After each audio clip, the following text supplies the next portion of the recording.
আসসালামু আলাইকুম। দূরে কাছে যে যেখানে বসে এই মুহূর্তে ভিডিওটা দেখছেন তাদের সবাইকে মাহফুজা কিচেন ভিডিওতে ওয়েলকাম। আজ ডাটা দিয়ে ট্যাংরা মাছের ঝোল করব। একটু মাখো মাখো আর কি, চাইলে আরেকটু মাখো মাখো রাখতে পারেন। আমি তো এই ঝোল ঝোলটুকুই রাখলাম। অসম্ভব মজা হয়, একদম সিম্পল। তা আমি কিভাবে ডাটা দিয়ে ট্যাংরা মাছের ঝোলটা করেছি সেটাই এখন আপনাদের সাথে শেয়ার করব।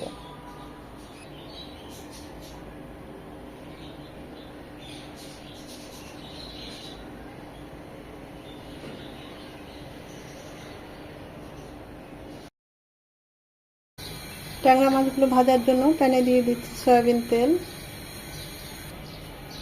মাছগুলো হলুদ আর লবণ দিয়ে মাখিয়ে নিয়েছি, বেশ বড়।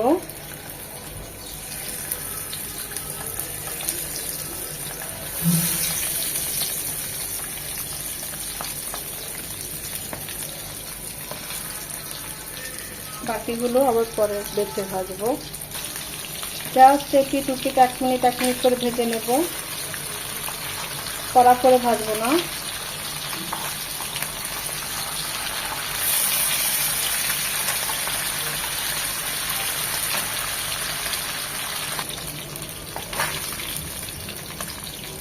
এর চেয়ে বেশি ভাজবো না। যে কোনো মাছ রান্নার সময় আমরা যখনই ভাজবো একদম হালকা করে ভেজে নেব। আবার চাইলে মাছটা কষিয়েও রান্না করতে পারেন। বাকি মাছগুলোও ভেজে নেব।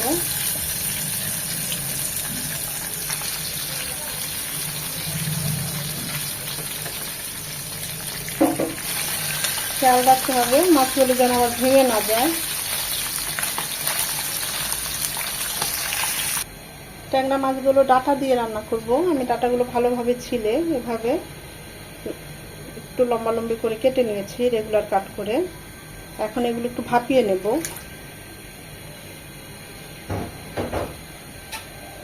জাস্ট একটা বলক আসবে, এইভাবে ভালোভাবে বলক চলে আসলে, একটা বলকই যথেষ্ট। জাস্ট একটু হাফ ডান, 20 থেকে 30% কুক হবে, একটু কালারটা চেঞ্জ হবে। এখনই আমরা এটা নামিয়ে পানিটা ছেঁকে নেব। প্যানে দিয়ে দিচ্ছি 3 চামচ সয়াবিন তেল, একটা পেঁয়াজ কুচি। পেঁয়াজটা লাল লাল হওয়ার দরকার নেই, এরকম একদম নরম হয়ে এলে দিয়ে দেবো উঁচু করে 1 চামচ আদা রসুনের পেস্ট। আদা রসুনটাকে 1 মিনিট ভেজে নেব যেন এর ঝাঁঝালো গন্ধটা চলে যায়।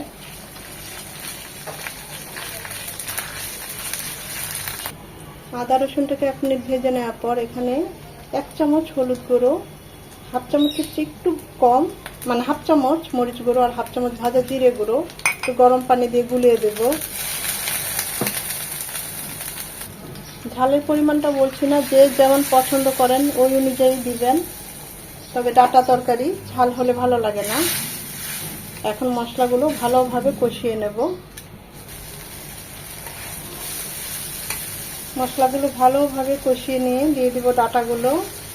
যারা আলু পছন্দ করেন একটা আলু এরকম চিকন লম্বা করে কেটে দিতে পারেন। এই এখনই ডাটার সাথে একটা টমেটো মশলার সাথে কষিয়ে নেব।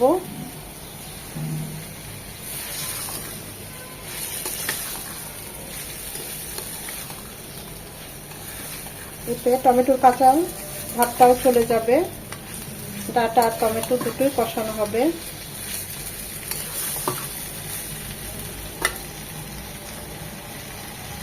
দু 3 মিনিট ডাটাটা মশলার সাথে কষিয়ে নেব। এতে অবশ্যই আরেকবার নেড়ে দিতে হবে, তা না হলে নিচে লেগে যাবে। মাঝে আমি আরো একবার নেড়ে দিয়েছি। ডাটাটা ভালোভাবে কষিয়ে নিয়ে এখন এখানে দিয়ে দেবো ফুটানো পানি। ঝোলটা দিয়ে যেমন পছন্দ করেন ওই অনুযায়ী দিবেন। আমি 2 কাপ দিলাম ফুটানো পানি, কারণ আমি একটু ঝোল ঝোল রাখবো। এখন এটা ভালোভাবে 2-3 বার বলক আসবে, কারণ মাছটা দিলে ডাটাটা কিন্তু আর নাড়তে পারবো না।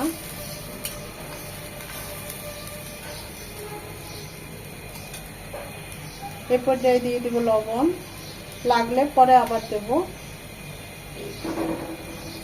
এটা 2-3 বার বলক আসবে, সেই জন্য অপেক্ষা করব।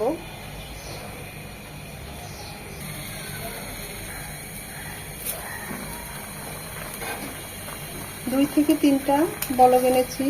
ডাঁটাটা একদম সেদ্ধ হয়ে গিয়েছে, কারণ মাছটা দিলে তখন কিন্তু আমরা ডাঁটা টমেটো কিছুই এভাবে নাড়তে পারবো না।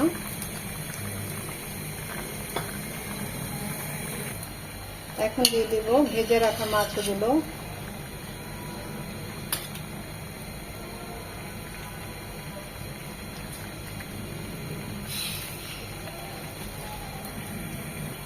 চার 5টা আস্ত কাঁচামরিচ, মাথাটা অবশ্যই ভেঙে দিবেন, এতে কাঁচামরিচের সুঘ্রাণটা বের হয়ে আসবে, কিন্তু ঝাল হবে না। এখন এটা ঢেকে রান্না করব 5 থেকে 7 মিনিট।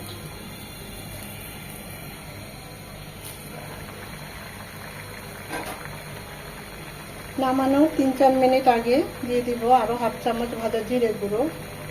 তা অবশ্যই দিবেন।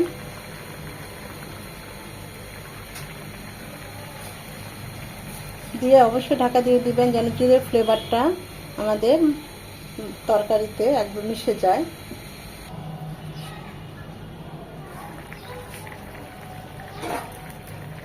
মাছগুলো যেহেতু ঝোলের মধ্যে ডুবে আছে, তাই উল্টে দিলাম না। এমনি ছোট মাছ, আবার সফট। আমি তো এই মাখো মাখো ঝোলটাই রাখবো, আপনারা চাইলে আরেকটু টানিয়ে নিতে পারেন। ডাঁটা তরকারি একটু ঝোল ঝোল হলে ভালো লাগে, বা গরম ভাত দিয়ে।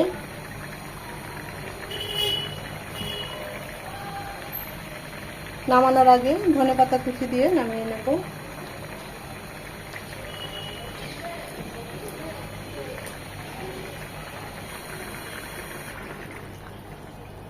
আমাদের ডাঁটা দিয়ে ট্যাংরা মাছের তরকারি একদম ডান।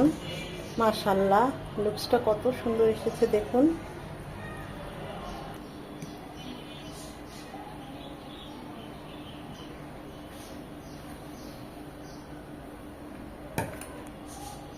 এই ঝোলটা এরকম পাতলাই হবে, অসম্ভব মজা হয়। যারা ডাঁটা তরকারি পছন্দ করেন না তরকারি হিসেবে, অনেকেই পছন্দ করেন না, এইভাবে একবার যে কোনো মাছ, আমি তো ট্যাংরা মাছ রান্নাম, রুই মাছ, বোয়াল মাছ, পুঁটি মাছ, যে কোনো মাছ আপনি মিনি মাছ রান্না করেন না কেন, অসম্ভব ভালো হয়।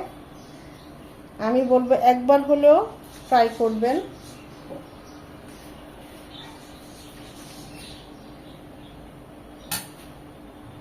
খুবই অল্প মশলায় অল্প তেলে ঝটপটে এই ডাঁটা দিয়ে ট্যাংরা মাছটা রান্না করলাম। আশা করি আপনাদের ভালো লেগেছে। যদি ভালো লেগে থাকে অবশ্যই লাইক, কমেন্ট, শেয়ার করে দিবেন। আর এইভাবে রান্না করে কমেন্ট করে আমাকে জানাবেন কেমন হয়েছে। এখনও যারা আমার চ্যানেলটা সাবস্ক্রাইব করেন নাই, অবশ্যই আমার চ্যানেলটা সাবস্ক্রাইব করে আমার পাশে থাকবেন।